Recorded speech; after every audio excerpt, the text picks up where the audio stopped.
So you want to hear about the traveling salesman with the Kirby vacuums? All right, I'll tell you. Okay, one day there was this traveling salesman going through the countryside with his Kirby vacuums, and he just actually made quite a bit of sales. As a matter of fact, he believes he's made the weekly sales top notch. He had one vacuum left in the trunk of his car, and of course he turned down this one dirt road, and about a quarter way into it, all of a sudden his car goes and just dies. All of a sudden, he goes to start the car again, and goes couldn't get nowhere with it. Well, he looks down at his gas gauge, and his gas gauge is completely empty. Well, he's thinking, wow, I'm out in the middle of nowhere. I gotta get to a phone, make a phone call, get a tow truck, get some gas here. So he gets out of his car, locks his car, and he looks in every direction he possibly can, can't see a thing.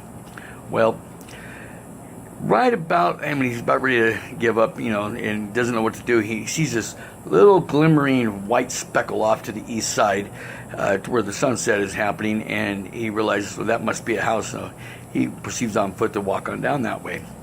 And it takes him about maybe 20-25 minutes to get down to that area there.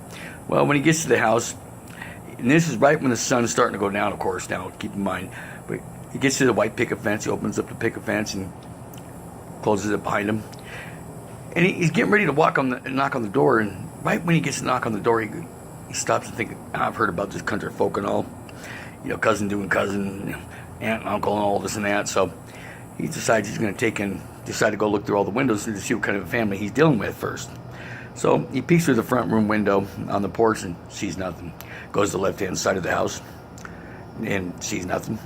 Goes around to the back side and sees nothing. Well, he goes around to the other side, the last side there is, and right when he really, thinking there's nobody there, all of a sudden he realizes, oh my God, what he sees is this old man about in his 80s, naked as a jaybird, just going like this, and oh my God, how disgusting. Right then and there, he realizes, oh my God, Grandma's on the couch naked as a jaybird going like this, Well, he goes, man, I ain't knocking on this door. I'm going to have to just move on and go somewhere else. Well, he proceeds on foot and keeps on going. About maybe a quarter mile down the way, comes to this other house. Right then the sun's starting to go down, of course. And again, he goes through the picket fence and goes up to the door, and he proceeds to do the same thing as before, peek through the windows to see what kind of film he's dealing with. He goes all the way to the back side of the house, right where the living room is, and that's where Mom and Dad are sitting on the couch. Kids are sitting on the floor and they're watching TV. Well, it goes like this. Thank God there's some normal people here out in the country. So next thing you know, he decides to go to the front door. He knocks on the door. A couple minutes later, front door opens up, and the old farmer man goes, yep, what can I do for you? Well, the traveling salesman decides to tell him his story, and goes how he ran out of gas, and he's out trying to sell Kirby vacuums and all this. He was just wanting to borrow the phone. So the farmer goes, on one condition. This ain't the first house you've been to. Now, why didn't you knock on their door? Traveling salesman goes, great question. Let me tell you.